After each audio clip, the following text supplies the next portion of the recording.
Senhor esteja convosco. Ele está no meio de nós. Proclamação do Evangelho de nosso Senhor Jesus Cristo, segundo São Mateus. Glória a vós, Senhor. Naquele tempo, disse Jesus aos seus discípulos: quando orardes, não useis muitas palavras como fazem os pagãos. Eles pensam que serão ouvidos por força das muitas palavras. Não sejais como eles, pois vosso Pai sabe do que precisais, muito mais antes de que vós o peçais. Vós deveis rezar assim: Pai nosso que estás nos céus, santificado seja o teu nome. Venha o teu reino, seja feita a tua vontade, assim na terra como nos céus. O pão nosso de cada dia dá-nos hoje. Perdoa as nossas ofensas, assim como nós perdoamos a quem nos tem ofendido. E não nos deixes cair em tentação, mas livra-nos do mal. De fato, se vós perdoardes aos homens as faltas que eles cometeram, vosso Pai, que está nos céus, também vos perdoará. Mas, se vós não perdoardes aos homens, vosso Pai também não vos perdoará as faltas que vós cometestes. Palavra da salvação. Glória a vós, Senhor. Que pelas palavras do Santo Evangelho sejam perdoados os nossos pecados. Amém. Irmãos e irmãs aqui presentes, que nos acompanham de tantos lugares das nossas Minas Gerais e além Minas Gerais, nós estamos em tantos lugares, até lá em Brasil. A liturgia nos apresenta uma cena maravilhosa. A bem da verdade, a palavra de Deus nos permite várias interpretações, mas à luz do magistério, queremos tomar aquilo que Isaías nos trouxe, a analogia da palavra de Deus com a chuva, até porque hoje, nesse dia chuvoso, dos Alpes Mineiros, né, Arnaldo?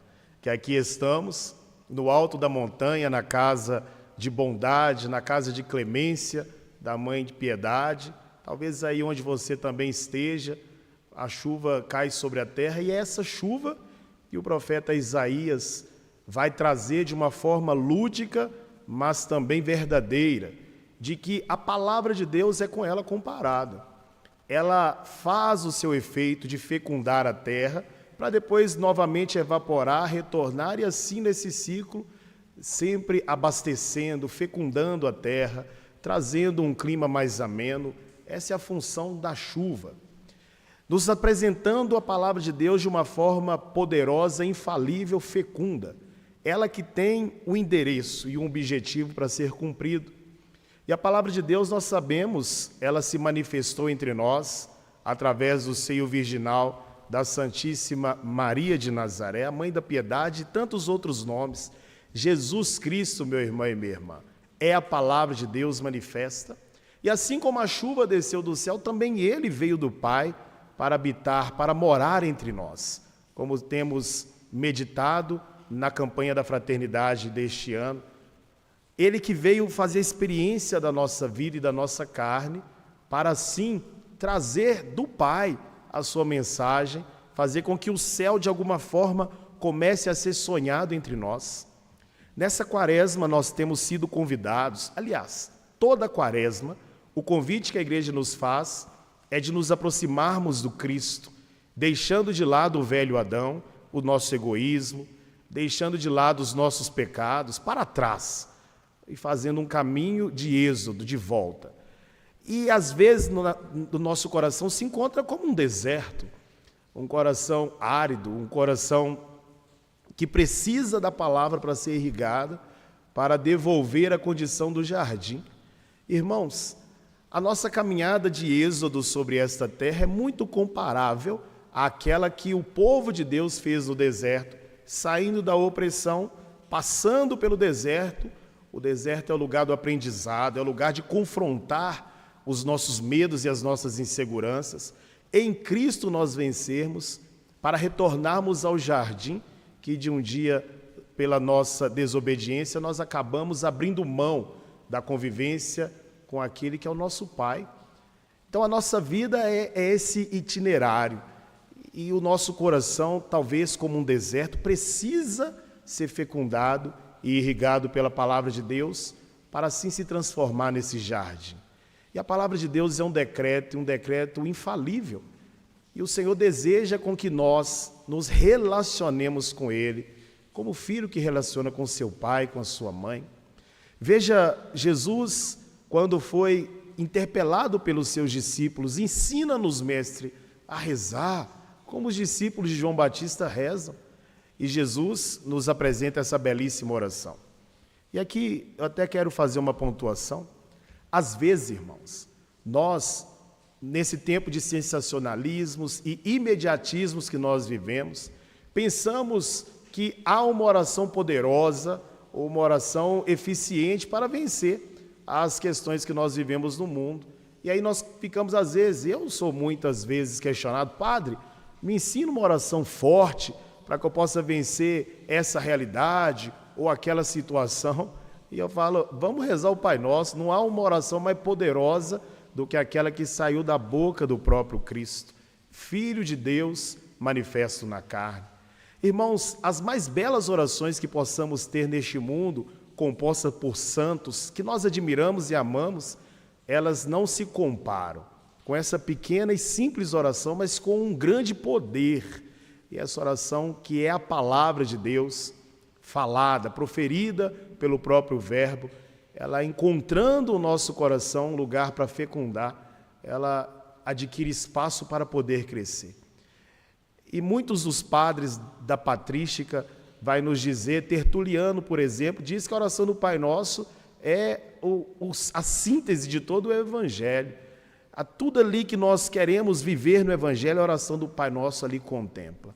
E Jesus então nos ensina a irmos diante de Deus sem buscarmos palavras com uma oratória ou com uma retórica. É como conversar com o nosso Pai.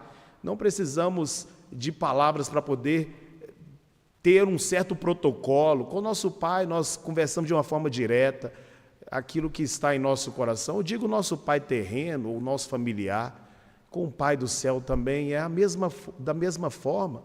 Quando Jesus se dirige ao Pai, dizendo Abá, Paizinho, Ele nos ensina também a ter essa confiança, dizer Pai Nosso que estais nos céus. Nós, então, nos colocamos dentro desse reino, dentro dessa filiação, que Cristo nos conquistou por sua morte de cruz, nos adotou como filhos, nós somos filhos do Filho, que é o próprio Jesus Cristo. E ali há toda uma estrutura, santificado seja o vosso nome. Precisamos, irmãos, conhecer a autoridade de Deus, santificar o nome de Deus, também na nossa vida. As nossas atitudes, se nos reconhecemos filhos, precisam ser atitudes que santificam o nome do Senhor. Então, nós possamos honrar o nome desse Deus, honrar o seu amor por nós. No primeiro momento, nos colocamos em oração, é de glorificar o nome do Senhor, reconhecer a sua autoridade, reconhecer a sua grandiosidade. E assim como ele disse nos tempos antigos, que ainda é válido para nós, fora de Deus não há outro no qual nós encontramos salvação. Ele é o único e verdadeiro Deus. Depois nós pedimos, venha a nós o teu reino. Nós queremos participar deste reino, esse reino que essa palavra foi anunciada pelo próprio Cristo, que é o Verbo de Deus que veio para cumprir a sua missão e só retornou ao Pai depois de ter fecundado a terra, depois de ter cumprido a missão que o Pai havia lhe outorgado. Então, que esse reino seja uma realidade para nós. Seja feita a tua vontade. Irmãos, quando nós rezamos, nós não podemos ter a tentação de querer manipular Deus, querendo que Ele faça aquilo que eu espero, aquilo que eu desejo, mas que a oração ela seja um alinhamento da nossa vontade à vontade de Deus, de nos sucumbirmos para que Ele reine, mas não de uma forma passiva, mas de uma forma esperançosa, confiante, de que a vontade de Deus é sempre maior e melhor para nós. Depois nós pedimos um pouco mais. Seja feita a vossa vontade, assim na terra como no céu. Que na nossa vida e neste lugar, neste mundo, seja imperiosa a vontade dEle, como é nas regiões celestiais. para no outro momento nós pedimos o pão de cada dia nos conceda hoje.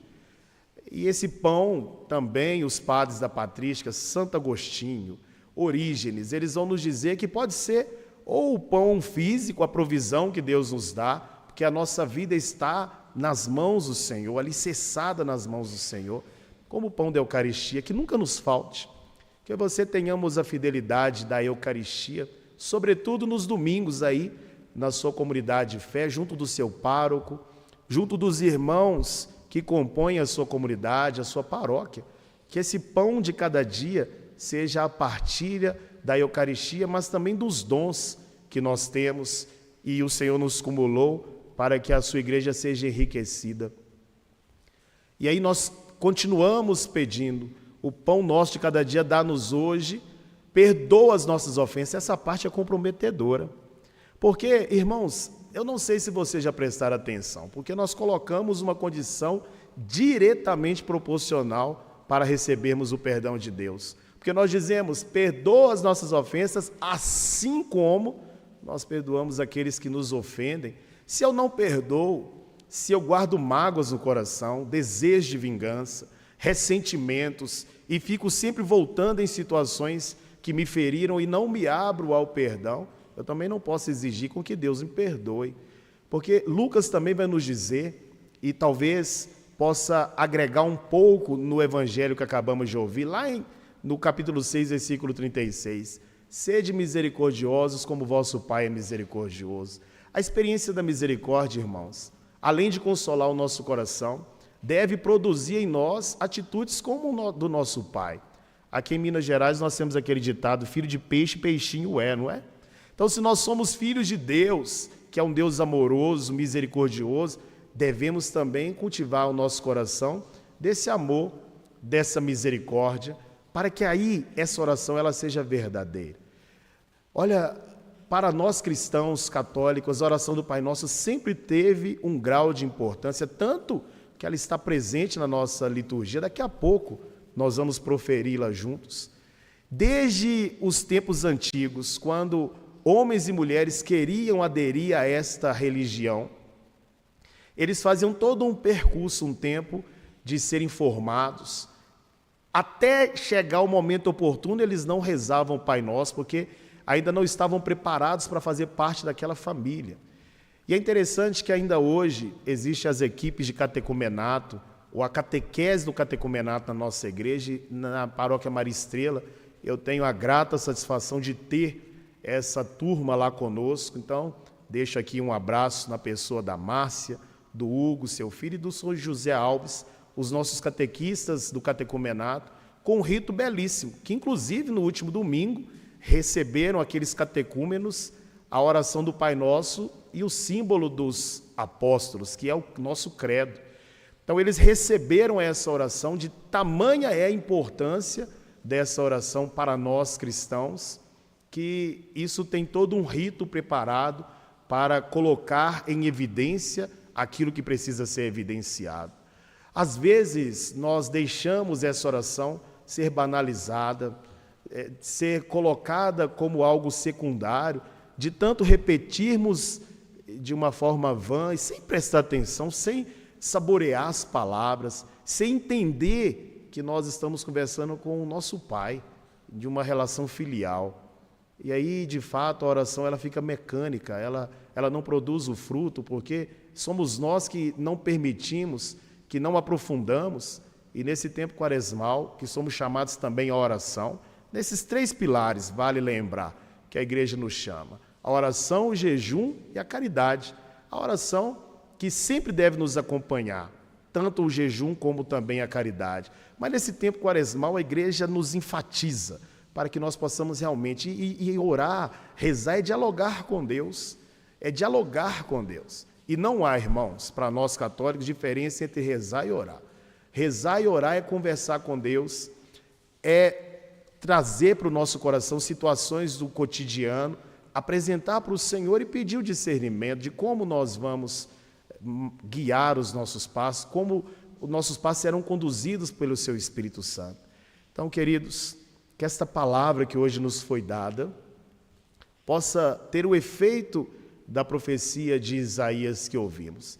Cair no nosso coração e ali fecundar, retirar as arestas, aquelas impurezas que possam estar no solo do nosso coração, para que o adubo do Espírito Santo, fecundando, ele possa retornar a Deus com a nossa vida e a nossa história, depois de fazer o seu efeito.